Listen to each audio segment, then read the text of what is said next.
चित्रकूट धाम के ब्रह्मचारी संकादिक त्यागी जी महाराज ने देश में फैली कोरोना वैश्विक महामारी को मनुष्यों के पाप कर्मों का फल बताया और महाराष्ट्र पालघर में साधुओं के ऊपर हुई हिंसा को एक साजिश बताया और समाज को एक जन संदेश दिया और आगामी श्रावण मास में वैश्विक महामारी के लिए हवन कुंडीय यज्ञ का आयोजन करेंगे। स्वागत करते हुए और उनका सहयोग किया है। लॉकडाउन में महाराज जी खुद यहाँ आश्रम में रुके हुए हैं और क्षेत्रवासियों को, ग्रामवासियों को उन्होंने ये कहा है, सुझाव दिया है कि आप भी लॉकडाउन का पालन करें और दूसरों से ना मिले जुलें और सतर्कता बरतें, मास्क सैनिटाइज लगाएं और जो ज़रूरतमंद लोग थे वो यहाँ अगर आए हैं आश्रम में तो उनको प्रसाद का वितरण किया गया है। वहीं यहाँ क्षेत्र के वरिष्ठ समाज सेवी लोग भी महाराज जी के साथ सहयोग बटा रहे थे और महाराज जी अब आज जाने को हैं तो महाराज जी यही सुझाव क्षेत्रवासियों को दिए हैं। जैसे कि क्षेत्र के वरिष्ठ समाज सेवी विंध्य क्षेत्रीय ब्राह्मण महासभा के राष्ट्रीय अध्यक्ष श्रीधर दुबे जी एवं श्री कौशल प्रसाद मिश्रा स्वामी जी, आनंद सागर पांडे जी, ऋषि शुक्ला, चंद्रसेन पांडे जी और अन्य बहुत सारे समाज सेवियों ने महाराज जी के साथ हाथ बटाया और सहयोग किया। स्वागत है आपका पुलिस वाला चैनल में। मैं सुधाकर ओझा आपके साथ। मैं आज चित्रकूट के संकादिक त्यागी महाराज जी के सानिध्य में आज उनसे मैं कुछ समाज के लिए और समाज में फैली कोरोना महामारी को लेकर आज त्यागी महाराज जी से उनके विचार जानने का कोशिश कर रहे हैं। राम जी की इच्छा से जब जब इस धराधाम पर पापों का ज़्यादा राम जी की इच्छा से बोलबाला होता है तब तब प्रकृति कुछ ना कुछ अपना स्वरूप बताती है कि हम क्या हैं। उसी का एक रूप है एक कोरोना।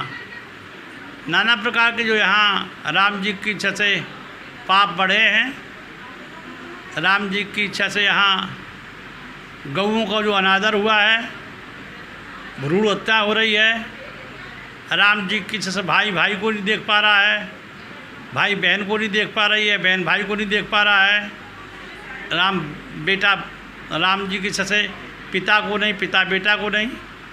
ये जो राम जी की से अनैतिकताएँ बढ़ी हैं इसी का ये दुष्परिणाम है। राम जी की इच्छा से ये बहुत दिन नहीं चलेगा। ये तो एक भगवान ने अपना राम जी की इच्छा से दिखाया है ट्रेलर, ये कुछ समय बंद हो जाएगा। मगर ये पाप इसी प्रकार यदि बढ़ते रहे तो ज़रूर एक ऐसा भयंकर समय आएगा जो संभालना कठिन होगा। इस समय हमारे देश में हिंसा हो रही है, जैसे आपके पालघर की हिंसा हुई, लखनऊ की हिंसा हुई, साधुओं को उसको टारगेट बनाया जा रहा है। आखिर क्या कारण है कि इतनी भीड़ मिलकर एक दो साधुओं पर हमला कर रही है? इसके पीछे क्या है? इससे थोड़ा सा। राम जी की इच्छा से साधु महात्मा इस देश में अपने धर्म के लिए हमेशा लोगों के साथ में अपने धर्म के लिए प्रचार करते हैं, लोगों को कहते हैं कि अपने धर्म के प्रति राम सजग रहें।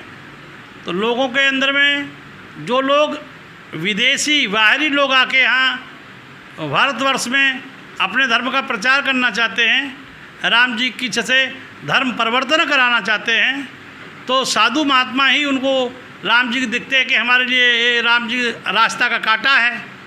तो ऐसे साधु महात्माओं को राम जी डरा के, धमा के, मार के, काट के साधु महात्मा डरने लगें तो ये धर्म का प्रचार बंद कर दें, तो फिर हमारा धर्म राम जी निर्बाध रूप से यहाँ पर फैलेगा, फूलेगा और राम जी की इच्छा से इसके लिए साधु महात्मा को टारगेट किया जा रहा है।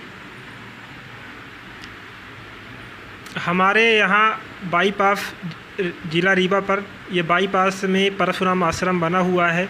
यहाँ पर आश्रम को लेकर महाराज जी की आगामी क्या कार्य योजना है उसके बारे में थोड़ा सा। राम जी की इच्छा से अभी पुरुषोत्तम महीना आएगा, पुरुषोत्तम मास में यहाँ एक यज्ञ होगा और राम जी की इच्छा से ये इस प्रकार की दोबारा कोई आपदा ना आए, इसके लिए एक विशाल यज्ञ होगा और उस यज्ञ से कामना की जाएगी कि देश में समाज में सुख शांति और समृद्धि बढ़े।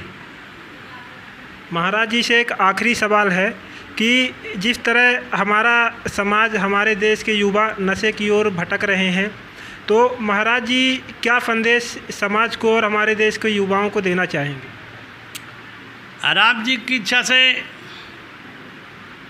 जब हम कहीं सही रास्ता पर नहीं चलेंगे तो रास्ता से भटक जाना तो सहज है।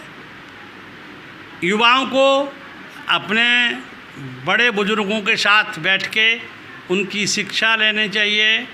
राम जी की इच्छा से संत महात्माओं के पास जाके उनकी शिक्षा लेना चाहिए, उनके पास बैठना चाहिए, उनकी संगत करना चाहिए, अपने माता पिता के पास बैठना चाहिए, अपने दादा दादी के पास बैठना चाहिए, उनकी बातें सुनें, उनकी बातें राम जी की से मनन करें, चिंतन करें, तो इस प्रकार की आदतों से बच सकते हैं।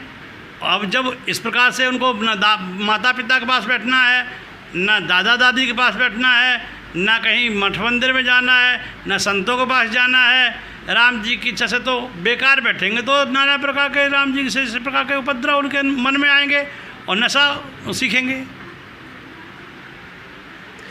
बहुत अच्छी जानकारी हमें महाराज जी द्वारा मिली कि हमें एक दूसरे का सहयोग करना चाहिए, एक दूसरे का सम्मान करना चाहिए, बड़ों के पास बैठना चाहिए। इसी तरह हम आपको और आगे जानकारियां दिखाते रहेंगे।